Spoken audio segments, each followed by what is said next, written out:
मोही रुंधे हुए गले और सिसकियों के साथ बोली, मैं आपके पैर पढ़ती हूँ। भगवान के लिए मुझ पर रहम कीजिए। मुझे किसी गैर मर्द के हवाले मत कीजिए। मैं आपकी पत्नी हूँ।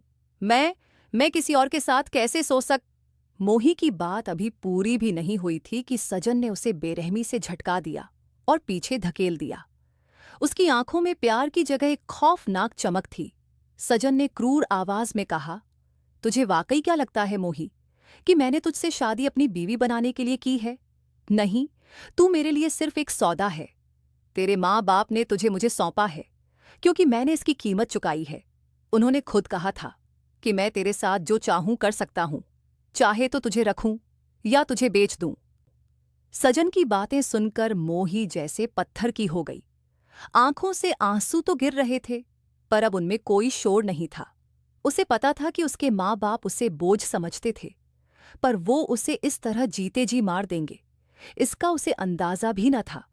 आज उसके अपनों ने ही उसे उस मोड़ पर ला खड़ा किया था जहां मौत उसे जिंदगी से ज्यादा आसान लगने लगी थी। मोही अभी उन कड़वे सच के सदमे से उभरी भी नहीं थी कि अचानक सजन ने उसके बालों को बेरहमी से जकड़ लिया। मोही की चीख हलक में ही दब गई। सजन ने उसे घसीटते हुए गाड़ी में डाल दिया। गाड़ी एक ऐसी सुनसान जगह जाकर रुकी जहां दूर दूर तक कोई साया नहीं था। वहां पहले से ही एक आदमी खड़ा था। अंधेरे में उसका चेहरा साफ नहीं दिख रहा था, पर उसकी नीयत साफ थी। अजनबी ने भारी और सपाट आवाज में कहा, ये लो, तुम्हारे पूरे पैसे, जैसा तय हुआ था। मालिक को ये लड़की बस एक रात के लिए चाहिए। सुबह आकर ले जाना इसे। ये सुनते ही मोही का कलेजा कांप गया। डर के मारे वो कांपती हुई सजन के पीछे छिपने लगी। उसका हाथ पकड़ लिया। शायद उसे लगा कि उसका पति अब भी उसे बचा लेगा। पर सजन, उसने अपनी ही पत्नी को एक झटके में उस अजनबी की तरफ धकेल दिया, जैसे वो कोई कूड़ा हो। वह अजनबी मोही की तरफ बढ़ा। मोही ने हाथ पैर मारे, बचने की आखिरी कोशिश की, पर उस आदमी की पकड़ लोहे जैसी थी। उसने जबरदस्ती मोही को अपनी गाड़ी में डाला और उसके मुंह पर क्लोरोफॉर्म वाला रुमाल दबा दिया। मोही की आंखों के सामने अंधेरा छाने लगा। उसकी आखिरी सांस में भी सजन का वो चेहरा था जिसने उसे बेच दिया था। जब मोही की आंखें खुलीं, तो वह किसी नरक में नहीं, बल्कि गुलाब की पंखुड़ियों से सजे एक मखमली बिस्तर पर थी। कमरे में गुलाबों की खुशबू फैली हुई थी, लेकिन मोही के लिए ये खुशबू किसी चिता के धुएं से कम नहीं थी।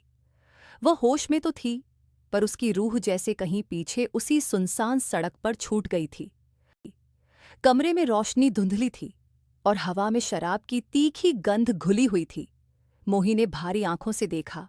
सामने सोफे पर एक शख्स बैठा शांति से शराब पी रहा था। उसका इत्मीनान मोही के कलेजे को चीर रहा था। मोही ने सिमटते हुए लड़खड़ाती आवाज में पूछा। मोही कांपते हुए बोली, जी, मैं कहाँ हूँ? मुझे यहाँ क्यों लाया गया है? शख्स बिना देखे सपाट आवाज में बोला, मेरे कमरे में। मोही घबराकर बोली, पर क्यों? क्या आप बता सकते हैं मुझे यहाँ इस तरह क्यों लाया गया है?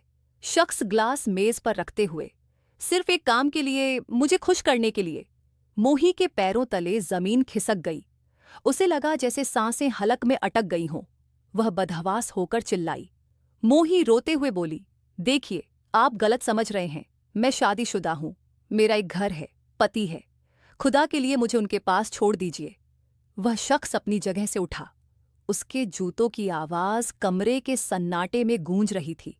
वह धीरे धीरे मोही के करीब आया और उसकी आंखों में देखते हुए बहुत ही ठंडे लहजे में बोला, आज की रात मैं ही तुम्हारा पति हूं, तो जिस तरह अपने पति को खुश करती थी, आज रात मुझे खुश करो। मोही के जिस्म में डर की एक लहर दौड़ गई। वह दीवार से सट गई, पीछे हटने की कोशिश करने लगी। मोही हिचकियों के साथ बोली, नहीं, मैं वैसी लड़की नहीं हूं। मैं मर जाऊंगी, पर ये सब। शख्स बीच में काटते हुए एक कड़वी मुस्कान के साथ बोला, वैसी हो या नहीं, मुझे फर्क नहीं पड़ता, पर याद रखना, तुम्हारे पति ने तुम्हारी बहुत अच्छी कीमत वसूल की है। कीमत? वो शब्द मोही को किसी पत्थर की तरह लगा। उसे समझ आ गया कि जिस पति के पास जाने की वो भीख मांग रही थी, उसी ने उसे इस अंधेरे के हवाले कर दिया था। कमरे का सन्नाटा उस शख्स की बेरुखी से और भी डरावना हो गया था। शख्स सख्त आवाज में बोला, ये रोना धोना बंद करो और मेरा वक्त बर्बाद मत करो। एक अच्छी पत्नी की तरह चुपचाप अपने पति की इच्छा पूरी करो। पति, यह शब्द मोही के कलेजे में सुई की तरह चुभा। उसने नजरें झुका लीं और बस सिसकती रहीं, पर उस शख्स में इंसानियत नाम की चीज नहीं थी। उसने झटके से मोही का हाथ पकड़ा और उसे बिस्तर की ओर घसीटा। मोही ने हिम्मत जुटाई और अपनी पूरी ताकत से उसे धक्का दिया।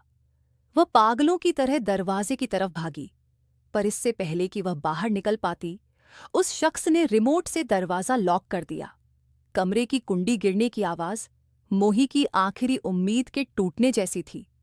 वह मुड़ी, पर उस अजनबी ने फुर्ती से उसे दबोच लिया और उसके मुंह पर क्लोरोफॉर्म का रुमाल दबा दिया।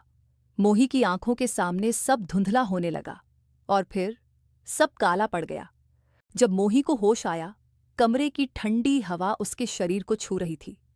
वह एक सफेद चादर में लिपटी थी, बिना कपड़ों के।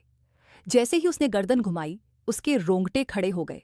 वही शख्स उसके बगल में लेटा था और उसे इतनी मोहब्बत से देख रहा था जैसे वह उसका कोई कीमती खिलौना हो। मोही ने नफरत और दर्द से अपना चेहरा दूसरी तरफ घुमा लिया। उसकी आंखों से गर्म आंसू चादर को भिगोने लगे।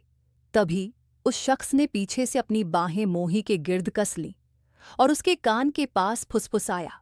शख्स ने धीमी और सनक भरी आवाज में बोला, तुम मेरी पहली हो और ये बात मुझे तुम्हारे लिए बहुत ज्यादा पॉजिटिव बना रही है।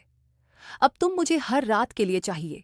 मैं तुम्हारे पति पर पैसों की बारिश कर दूंगा, पर अब हर रात तुम मेरी पत्नी बनकर रहोगी।